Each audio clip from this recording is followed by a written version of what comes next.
தமிழ்நாட்டுக்கான நிதி பகிர்வில் மத்திய அரசு பாகுபாட்டுடன் செயல்படுவதாக அமைச்சர் தங்கம் தென்னரசு குற்றச்சாட்டை முன்வைத்த நிலையில் தமிழக அமைச்சர்களுக்கு செலக்டிவ் அம்னேஷியா வந்துள்ளதாக பாஜக மாநில தலைவர் அண்ணாமலை பதிலடி கொடுத்துள்ளார்.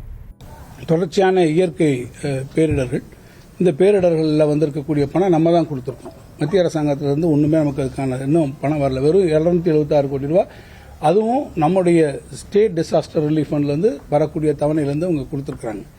இது அந்நியில் பல்வேறு திட்டங்கள், புதிதான திட்டங்களுக்கு நம்ம பணம் கொடுத்துட்டே வர்றோம். அவங்ககிட்ட இருந்து ஒன்றிய அரசாங்கத்திலிருந்து வரக்கூடிய நிதி நமக்கு வந்து சேரல. சமரக்ஷ சிக்ஷா அபியானுக்கு வர வேண்டிய நிதி வரல. ஏறத்தாழ 2000 கோடிக்கு மேலே அந்த திட்டத்திற்காக ஒன்றிய அரசு நிதியை விடுவிக்கவில்லை. அதே போல் பிரதம மந்திரி வீடு கட்டும் திட்டத்தில் பார்த்தீங்கன்னா நம்ம தான் இப்போ அதுக்கு அதிகமான பணம் கொடுக்குறோம்.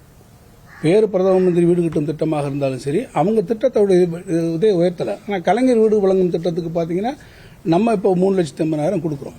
அவங்க அதே பழைய மாதிரி அதே தான் வச்சிருக்காங்க. நம்ம தான் கூடுதலாக அதற்கு பணம் ஒதுக்கி மாநில அரசாங்கத்துடைய சொந்த நிதியிலிருந்து அதிகமான செலவழிக்கிறோம்.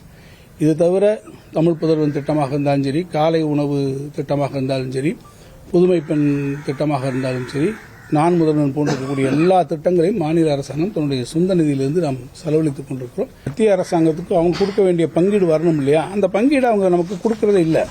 நான் ஏற்கனவே உங்களுக்கு சொன்னதுபடி பார்த்தீங்கன்னா நிறைய விஷயங்களில் நமக்கு அவங்க வந்து கொடுக்க வேண்டிய விஷயங்கள் கொடுக்கல நமக்கு. அதே மாதிரி இப்போ நீங்கள் இந்த வருஷம் இப்போ ஜிஎஸ்டி கொடுத்துருக்குறாங்க.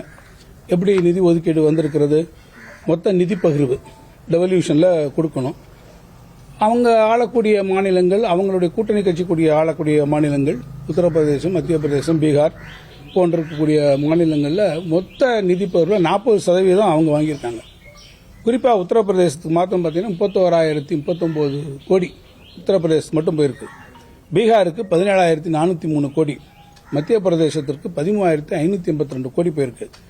ஆனால் தென் மாநிலங்கள் தமிழ்நாடு, கேரளா, ஆந்திரா, கர்நாடகா போன்றிருக்கக்கூடிய இந்த மாநிலங்களில் 15% தான் நமக்கு அவங்க வந்து இந்த டெவல்யூஷனில் நிதி பகிர்வில் நமக்கு கிடைச்சிருக்கு. இது ஒட்டுமொத்தமாக நமக்கு இந்த நான் சொல்லியிருக்கக்கூடிய தமிழ்நாடு, கேரளா, கர்நாடகா, ஆந்திரா இந்த மாநிலங்கள்லாம் சேர்த்து 27,336 கோடி தான் நமக்கு வந்திருக்கு. ஊபிக்கு கொடுத்திருக்க ஒரு இது வந்து 31,039 கோடி. நான் சொல்லியிருக்கேன் 4 மாநிலங்களுக்கும் சேர்த்து 27,336 கோடி.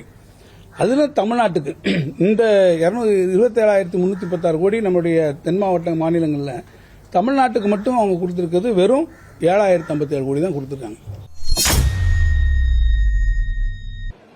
ஆனால் எனக்கு இவங்களை பற்றி ஒன்றுமே புரியலண்ணா. இவங்கெல்லாம் அந்த செலக்டிவ் அம்னீஷியான்னு ஒரு நோய் இருக்குது. அதெல்லாம் தமிழகத்தில் இருக்கக்கூடிய எல்லா அமைச்சர்களுக்கும் வந்து விட்டதோ அப்படின்னு எனக்கு பயமாக இருக்கு. எந்த திட்டத்திற்கு நிதி ஒதுக்கலை சொல்லட்டும். கடந்த 10 ஆண்டுகளாக எவ்வளவு நிதி ஒதுக்கி இருக்கின்றோம் என்று பாராளுமன்ற தேர்தலின் பொழுது 36 பக்கம் வெள்ளை அறிக்கை தாக்கல் செஞ்சிருக்கோம். பத்திரிகை நண்பர்களுக்கு வேணும்னா மறுபடியும் ஒரு முறை அந்த வெள்ளை அறிக்கையை கொடுக்குறோம். 36 பக்கம், 11 லட்சம் கோடி ரூபாய் 10 ஆண்டுகளில் பார்க்கட்டும். சென்னை மெட்ரோ 43,000 கோடி வாங்கி கொடுத்திருக்கோம்.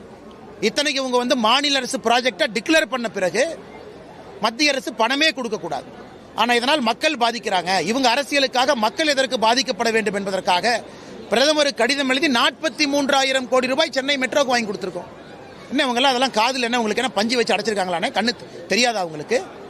அதனால் இங்கே திமுகவினுடைய அமைச்சர்கள் கொஞ்சம் காதையும் கண்ணையும் திறந்து இந்திய அரசியலில் என்ன நடக்குது. பிப்ரவரி 1ஆம் தேதி நம்ம பட்ஜெட் வர இருக்கு, இந்தியாவுடைய பட்ஜெட். அதிலும் தமிழகத்திற்கு பெரிய அளவில் திட்டங்கள், நிதிகள் வரும். அதனால் வேண்டுமென்று இவர்கள் ஆட்சியினுடைய லட்சணத்தை மறைப்பதற்காக தினமும் மத்திய அரசின் மீது குறை சொல்வதை மட்டுமே ஒரு முழு நேர வேலையாக திமுக அரசு வச்சிருக்கிறாங்க.